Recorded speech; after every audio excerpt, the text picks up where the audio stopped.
మలాకి గ్రంథము 4వ అధ్యాయము 2వ వచనం. అయితే నా నామమందు భయభక్తులు గల వారము మీకు నీతి సూర్యుడు ఉదయించును, అతని రెక్కలు ఆరోగ్యము కలుగు చేయను కనుక మీరు బయలుదేరి క్రొవ్విన దూడలు గంతులు వేయనట్లు మన తండ్రి దేవుని నుండి ప్రభు యేసుక్రీస్తు నుండి కృప సమాధానాలు అందరికీ కలుగును గాక. చదవబడిన వాక్యములో ఒక మాట మధ్య మాట నీతి సూర్యుడు ఉదయించు. మరి క్రిస్మస్ టైంలో మనం ప్రతి సంఘంలో పాట ఏం పాటది? రక్షకుడు ధరించి నాడు కదా. ఇక్కడ మలాకి భక్తులు చెప్తున్నాడమ్మా, నీతి సూర్యుడు అంటాడు. మనం మనుషులు కొంతమంది పేర్లు సూర్యరావు అమ్మ పెట్టారు కదా. మరి ఇక్కడ ఈయన నీతి సూర్యుడు అనే మలాకి మాట్లాడుతున్నాడు. అసలు సూర్యుడు యొక్క ఉపయోగం ఏంటమ్మా? అసలు సూర్యుడు ఏంటి? వెలుగే కాదు, సూర్యరశ్మి లేనిదే మానవ మనుగడ లేదు. మనుషులకు, పక్షులకు, జంతువులకు, మొక్కలకు, వృక్షాలకు ఏం కావాలి? సూర్యరశ్మి కావాలి. సూర్యరశ్మి లేకపోతే ఏమవుతుంది? మనుగడ లేదు. అప్పుడే పుట్టిన బిడ్డని డాక్టర్ గారు ఏమంటారమ్మా, ఒక 10 నిమిషాల్లో మీరు ఎండలో తిప్పించమంటారు. ఎందుకంటే పుట్టిన బిడ్డకి తల్లి పాలు అవసరమే, ఆక్సిజన్ అవసరమే. కానీ మా చర్మ రోగ నివారణకి ఏం కావాలి? సూర్యరశ్మి కావాలి. కరోనా సమయంలో మరి డాక్టర్లు విటమిన్ డి వాడాం, మనం అందరూ వాడాం. డి అంటే ఏంటి? డెర్మటాలజీ అనే ఒక అంటే డెర్మటాలజిస్ట్ అంటే చర్మ రోగ వ్యాధులకు సంబంధించిన వైద్యుడు. ఈ సూర్యుని వల్ల కేవలము మనకు చర్మానికే కాదు, మన ఆరోగ్యానికి కాదు, మనుగడే లేదట. ఒక వ్యక్తిని మీరు ఒక 10 రోజులు చీకటి గదిలో పెట్టి ఆ తర్వాత చూడండి, మనిషి పారిపోతాడు. ఎందుకో? సూర్యరశ్మి లేదు.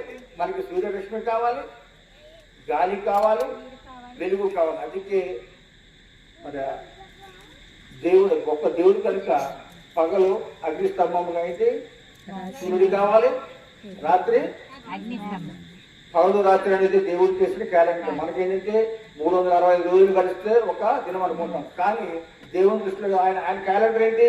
ఒక పగలు ఒక రాత్రి గడిస్తే ఒక దినం.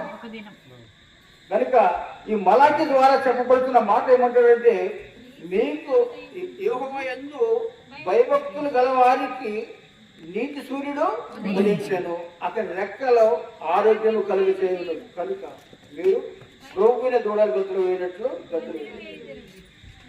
ఈ మాట అంటే ఈ పుస్తకానికి పేరు ఏంటంటే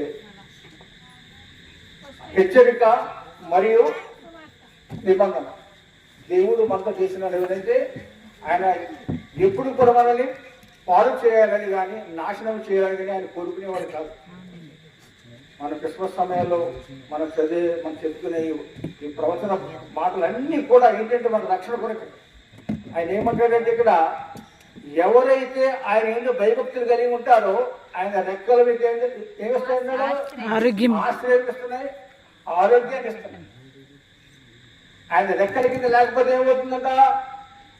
ఆ ముందు వచ్చిన వాళ్ళు 3వ అధ్యాయం కూడా చాలా భయంకరంగా ఉంటుంది. ఆయన ఏమిటంటే చాకలి వారి సబ్బు వంటి వాడు, వెండిని శోధించి నిర్మలము చేయవాడినట్లు ఆయన సబ్బు వంటి వాడు అని.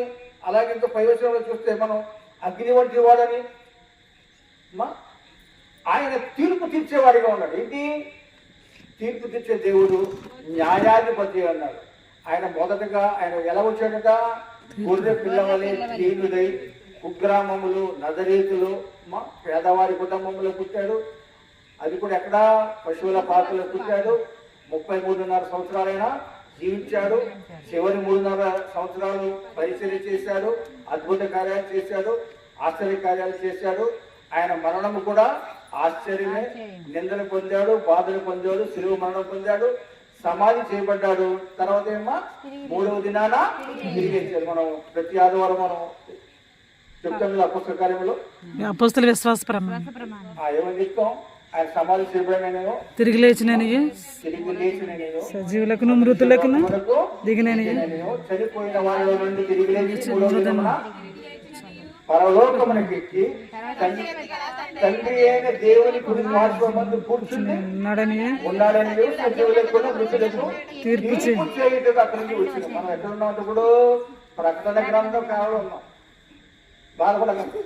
మనం ఇంకా గొలియాతు కథ, నోవహు కథ, కథలు చాలా బాగుంటాయి. ఏంటి పాత నిబంధన కథల్లో చెప్పడానికి నేను తెల్లవారు చెప్తాను. ఈ పాస్టర్ గారు అయితే వారం చెప్తాడు. పాస్టర్ గారు చెప్పాల్సిన కథలు కాదు అమ్మా, కథలు గడిచిపోయింది. పాత నిబంధన పేరు పాత ఉంది కదా, ఓల్డ్ టెస్టిమెంట్ అన్నా పుస్తకం పేరే పాతది.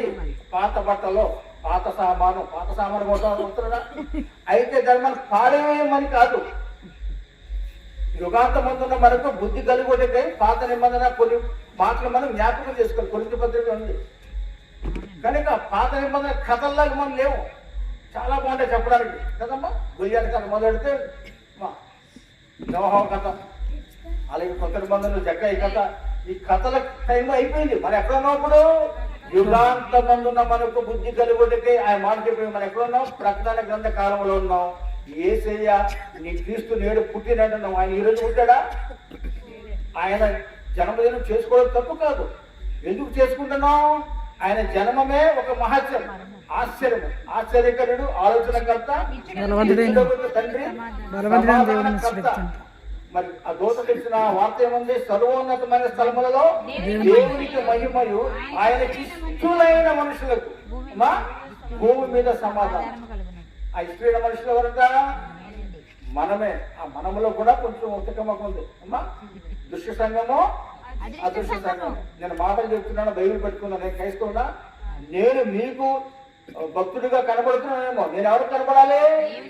దేవుడి కంటే అదృశ్య సంఘ సభ్యులుగా ఉండాలి. ఒక స్త్రీ పాస్టర్ గారు వాక్యం చెప్పిన తర్వాత ఆమె ప్రార్థనలో, ప్రభువా మేము దృశ్య సంఘముల సభ్యులుగా కాకుండా అదృశ్య సంఘములు అంటే దేవుడు చూసే సంఘములు, దేవుడు పెట్టిన ఆ సీసీ కెమెరా మనకు కనబడాలి. ప్రజలకు కాదు. అంతేగాని ఎత్తబడే సంఘం అందరూ ఎత్తబడరు. ఇది వాస్తవం, బైబిల్ చెప్పేది. కనుక ఈ మలాకి ద్వారా ఆయన ఏం చెప్తున్నాడంటే, అమ్మా నీతి సూర్యుడు కనుక ఆయన రెక్కలు మీకు ఏమిస్తున్నాడంట? శాంతి సమాధానం రెక్కలు. అంటే ఇది ఒకటే బైబిల్ యొక్క సారాంశం ఏంటమ్మా?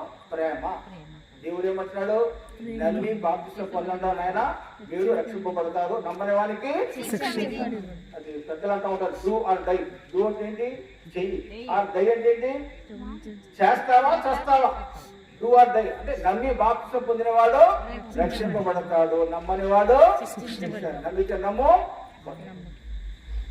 ఉదయం ఒక ఆయన సాక్షి చెప్తూ పాస్టర్ గారు అలా మేనరుడు అంట, చాలా కోపిరిగా ఉండేట, చాలా దుర్మార్గుడంట. అరే నువ్వు చచ్చిపోయిన తర్వాత నువ్వు నరకానికి వెళ్తావరా? నరకం అనేది చాలా భయంకరమరా, అటువంటి శిక్షకు రాకూడదురా, అగ్ని ఆరదు పొరుగు చావదు అంటే వాడు అంటాడట. మావయ్య తినగా వేమ తీగా ఉంటుంది కదా, అలాగే వారం 10 రోజులు నరకాలు ఉంటే అలవాటు అయిపోతుంట. అగ్ని ఏమన్నాడా? ఒక వారం రోజులు అగ్నిలో మనం అగ్గితే అదే అలవాటు అయిపోతుంది. ఏమనుకుంటున్నాడు? నరకం అంటే ఒక వారం రోజులు నరకంలో ఉంటే అలవాటు అయిపోతుంది. ఏమన్నాడు? మళ్ళీ తినగా వేమ తీగా ఉంటుంది కాబట్టి అలవాటు అయిపోతుంది అంటాడు. కానీ ఆ దేవుడు ఏం చెప్తున్నామా? అగ్ని ఆరదు ఆ నరక శిక్ష అనేది నిరంతరం. ఈ లోకంలో మన జీవన ప్రమాణం 60, 70, 80 అందరం కూడా ఆయన సన్నిధి. కనుక ఆ నరక నుంచి మనం రక్షించడానికి ఏమంటాడైనా? ఆయన రెక్కలు నీకు ఆరోగ్యం కలిగజేస్తాయని భూమి మీద కదా. ఆయన ఇష్టమైన మనుషులకు భూమి మీద సమాధానం ఎక్కడ దొరుకుతుంది మనకి? క్రైస్తవులు మాత్రమే పాటలు పాడతారు. ఏంటి? చనిపోయినప్పుడు పాడతారు, ఉన్నప్పుడు పాడతారు, పెళ్లికి పాడతారు, ఆదివారం పాడతారు, శుక్రవారం పాడతారు. ఎవరు కూడా పాటలు పాడరు బయట వారు. మనకున్న పాటలు అమ్మా కొన్ని వేల పాటలు. మరి ఆ పాట కలపటికి కీర్తన పుస్తకం ఉన్నాయి కమ్మా. ఇప్పుడు ఎవరు మొత్తగానే పరదేశ్ గారు రాసిన, పురుషోత్తం చౌదరి గారు రాసిన పాటలు. మనం ఎప్పుడు కూడా ఏంటమ్మా, మనకు ఉన్నా లేకపోయినా ఆదివారం ఏం చేస్తాం? పాటలతో ఆయన సూచిస్తాం, సంతోషంగా ఉంటాం కదా. అపోస్తలుల కార్యాలు చూసినప్పుడు 16వ అధ్యాయంలో ఆ పౌరుషులను అరెస్ట్ చేసినప్పుడు జైలు రాత్రంతా కూడా వాడు ఏం చేస్తాడు? దెబ్బలు తిన్నా వాళ్ళు ఏం చేస్తారు? అమ్మో నాన్న బాబు అంటారు, అబ్బో అంటారు. వాళ్ళు ఏం చేస్తున్నారా? పాటలతో పాడుతుంటే ఆ జైలు అధికారి ఏం చేస్తున్నా ఆశ్చర్యపోయాడు. ఇది ఎక్కడ గోడరా బాబు, దెబ్బలు తిన్నవాడు ఏడుస్తాడు, బాధపడతాడు, ఇంకా కూపి చేతులు తిడతాడు మమ్మల్ని. అయ్యలారా ఏంటి మీ మహత్వం? వాళ్ళు ఆ ధైర్యం ఎక్కడిచ్చారు? ఎలా వచ్చింది దానికి? లోకంలో దెబ్బలు తిన్నాం, కానీ వాళ్ళకి ఒక నిరీక్షణ ఇది మనకి. కనుక ఈరోజు మరి క్రిస్మస్ సమయంలో, క్రిస్మస్ మాసంలో ఉన్న మనకు ఏం చేయాలంటమ్మా? మనకు మనం మారు మనసు అంటే శుద్ధి చేసుకోవాలి. పండగ చేసుకోవద్దని కాదు, మనకున్న ఏకైక పండగ. అందుకే ఈ నెలంతటికి ఒక పేరుంది, రీజన్ ఫర్ ద సీజన్. ఏంటంటే రీజన్ ఫర్ ద సీజన్ ఏంటి? యేసయ్య మన కోసం పుట్టాడు, రక్షకుడిగా పుట్టాడు. ఆయన భక్షించేవాడు కాదు, మనల్ని రక్షించేవాడు. కనుక మత్తయి సువార్తలో కూడా యోహాను సువార్త ఏం చెప్తాడు? ఇదిగో ఓ సర్ప సంతానమా, ఎంతవరకు మీరు మారు మనస్సు నొల్లక ఎందురు అని అడుగుతాడు యోహాను గారు. ఇదిగో ఇప్పుడే గొడ్డలి చెట్టు వేరినా ఉంచబడినది, ఫలింపని ప్రతి చెట్టు కూడా నరికి అగ్నిలో పడవేయబడు. అదే అంటాడు మార్క్స్వార్తలో, నమ్మి బాప్తిసం పొందినవాడు రక్షింపబడు. కనుక రక్షకుడు ఉదయించాడు, మన కొరకు మా స్థలం సిద్ధపరిచించాడు. ఆయన కోరిక ఏంటంట? అందరూ కూడా పరలోక రాజ్యానికి వెళ్ళాలి. ఒక మత సువార్తలోనే 27 సార్లు దేవుని రాజ్యం అని, కింగ్డమ్ ఆఫ్ గాడ్ అని, కింగ్డమ్ ఆఫ్ హెవెన్ అని, పరలోక రాజ్యము, దేవుని రాజ్యము ఒక మత సువార్తలో ఎందుకంటే ఆయన పిలుస్తున్నాడు, రండి రండి యేసు యొద్దకు రమ్మనుచున్నాడు. ఎందుకు? నరకం అనేది మన కొరకు చేయలేదంట. నరకం చేసింది ఎవరికి? సాతానికి. వాడికి అనుచరులు. వాడు కొరకు తగిన గొయ్యిలో మనం పడుతున్నాం. మన కొరకైనా గొప్ప విందు ఏర్పాటు చేశాడు. ఏది? పరలోకమైన ఇందులో 66 గోర్లు ఉన్నాయి. మనం ఏం చేస్తాం? ఆ పాచిపోయిన ఆ లడ్డు లేదా పాచిపోయిన ఆ ఫ్రిడ్జ్ లో పెట్టిన ఆ పరికమాలు కూడా తింటున్నాం. కుక్కలకి కాకులకి వేసే ఫుడ్ మనం తింటున్నాం. ఆయన ఏమంటున్నాడు? బాబు ఇక్కడ 66 వంటకాలు రా బాబు, రుచికరమైన వంటకాలు ఉన్నాయి, నీకు తినరా బాబు అంటే మనం ఏం చేస్తున్నాం? పరలోక రాజు నీకు రెండయ్యాది, మీ కొరకయ్యా బాబు, నరకం మీకు కాదు అని చెప్తున్నాడు. మనం వింటున్నావా? గత సంవత్సరం 25 తారీఖు నుండి అంటే క్రిస్మస్ నుండి నేటి వరకు మనల్ని సజీవుగా ఉంచిన దేవుడు. అయితే మన మధ్యలో కొంతమంది లేకపోవచ్చు.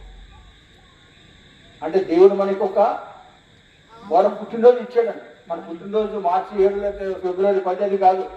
గత 25 నుంచి 25 ఎంత అయింది? 8 రోజులు 360. అంటే మన జీవితంలో ఒక సంవత్సరం దేవుడు మనకి ఇచ్చాడు. ఆ పుట్టినరోజు వేరే.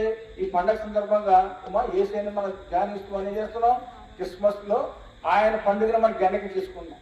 గాంధీ గారి పుట్టినరోజు మన దేశంలో చేసుకుంటాం అంతేనమ్మా, నెహ్రూ గారి పుట్టినరోజు. అయితే యేసయ్య పుట్టినరోజు ఎంతమంది చేసుకున్నారు? ప్రపంచమంతా చేసుకుంటుంది. పైన దేవదూతలు కూడా. ఏంటి? దేవదూతలు.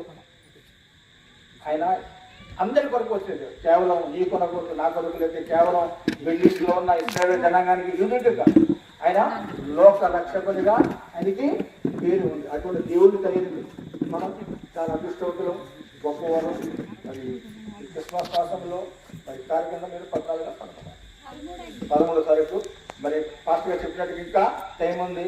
మరి ఆయన ఇటువంటి పండుగ మరి ఎవరి గృహాల మీద చేయాలని ఆశపడితే కూడా మరి చేయండి, సంతోషమే. మరి జీవనాన్ని గారు ఎప్పుడైతే ఎప్పుడు డేట్ ఇస్తారు, మాకు ఏది కాల్ చేసి కాయలు ఉంటాయి కదా, కనుక ఆ టిఫిన్ టైం చేయాలని ఆశపడుతున్నాను. అదేవిధంగా వచ్చిన అందరికీ కూడా క్రిస్మస్ శుభాకాంక్షలు తెలియజేస్తూ ఈ కొద్దిగా మాటలు చూపిస్తున్నాను. ఈ కొద్ది మాటకు సిద్ధాత్మ దేవుడు మనందరూ వినిపిన ఫలింప చేసి ఆశీర్వదించును గాక.